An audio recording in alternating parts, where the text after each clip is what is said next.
नमस्कार दोस्तों।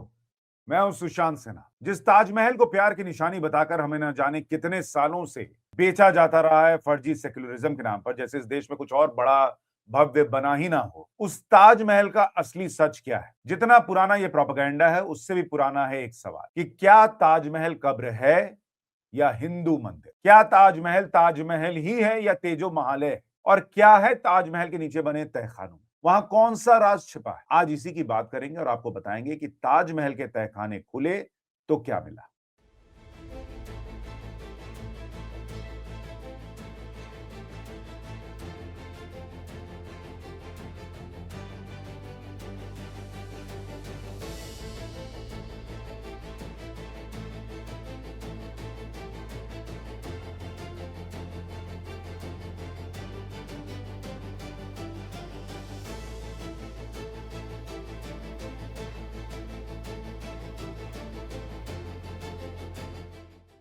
जिन तहखानों पर ताजमहल को लेकर सवाल उठते रहे हैं, आज आपको उन्हीं के अंदर लिए चलेंगे।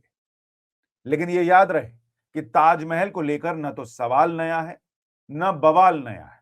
इसी साल शाहजहां के उर्स की तैयारी को लेकर विवाद खड़ा। उर्स के मुद्दे पर अखिल भारतीय हिंदू महासभा ने एएसआई दफ्तर के बाहर प्रदर्शन किया, ज्ञापन सौंपे, पूछा कि जब ये स्मारक संरक्षित है तो अंदर उर्स का आयोजन कैसे हो रहा है भाई? एक तरफ ताज के अंदर कार्यक्रम, दूसरी तरफ इतिहास से जुड़े कई दरवाजे अब भी बंद हैं और यहीं से कहानी मोड़ लेती है। देखिए, दुनिया ताजमहल को ऊपर से देखती है, लेकिन असली कहानी संगमरमर की सफेदी में नहीं, उसके नीचे दबी है।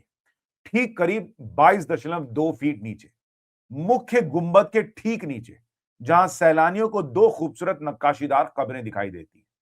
लेकिन यह असली कब्र नहीं है। दरअसल ये सेनोटाफ है, यानी प्रतीकात्मक कब्रें। असली कब्रें नीचे अंधेरे, नमी और रोशनी से दूर है।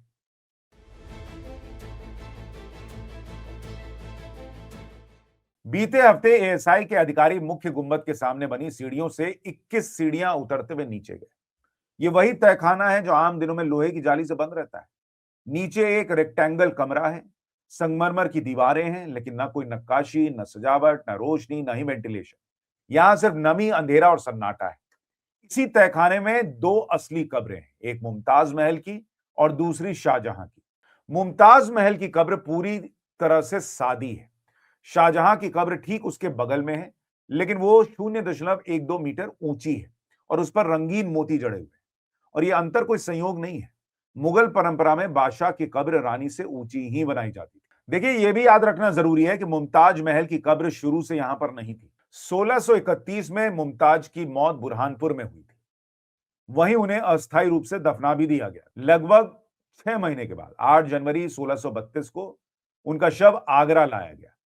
यमुना के किनारे उसी जगह पर दफनाया गया जहां बाद में ताजमहल का निर्माण हुआ, ये कहा जाता है। ताजमहल का निर्माण पूरा होने के बाद मुमताज को अंतिम रूप से इसी तहखाने में दफनाया गया।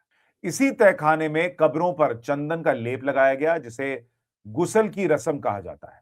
यहीं से शाहजहां के उर्स की परंपरा शुरू हुई, जो आज 371 साल बाद भी जारी है।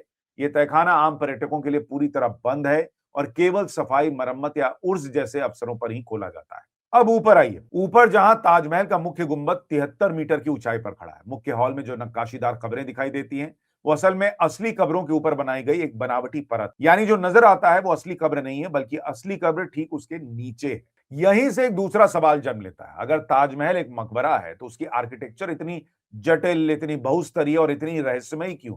यही वो पॉइंट है जहां से तेजो महाले का तर्क जन्म लेता है। इस पूरे तर्क की सबसे बड़ी पहचान पीएन ओक है। ओक एक भारतीय लेखक और इतिहास पर रिसर्च करने वाले थे, जिनका दावा था कि ताजमहल शाहजहां की बनाई हुई कब्र नहीं, बल्कि उससे पहले मौजूद एक हिंदू स्ट्रक्चर था।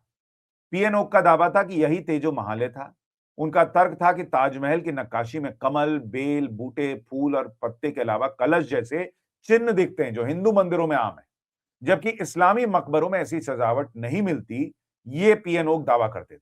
ओक ने यह भी कहा कि अंदर के बंद कमरों की बनावट मंदिर के गर्भगृह जैसी लगती है। जो कुरानी आयतें दिखाई देती हैं, वो बाद में जोड़ी गई हो सकती है। इतना ही नहीं, उन्होंने यह भी दावा किया कि ताज शब्द अरबी फारसी नहीं, बल्कि तेज से निकला है, जिसे शिव के एक स्वरूप से जोड़ा जाता है।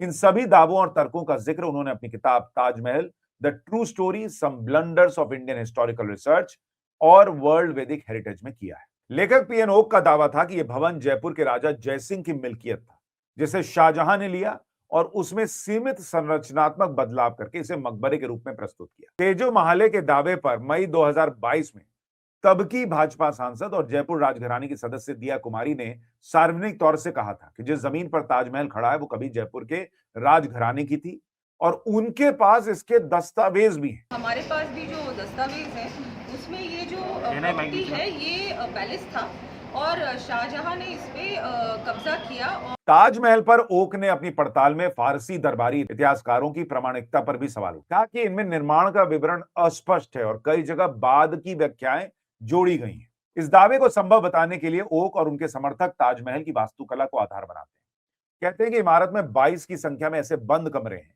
जिनका मकबरे से सीधा संबंध नहीं दिखता।